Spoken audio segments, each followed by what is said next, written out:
If you want to know how to crop videos in VLC, this is your video. Okay, so to do this is very simple. The only thing you have to do is to go to your video on VLC Player and you have to go to the option of tools and then go to effects and filters. Okay, so once you're here, you have to go to video effects, go to crop, and here you have to select the pixels you want to crop.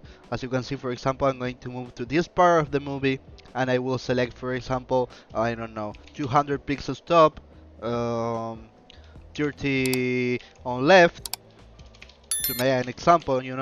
And here you will be able to crop as you want. So if this video was useful for you, please subscribe, comment, share, like, and press the bell in the subscription button. Oh, and also you can synchronize top and bottom and you will get the same cut from top to bottom and left to right. So for now, goodbye and subscribe to our channel.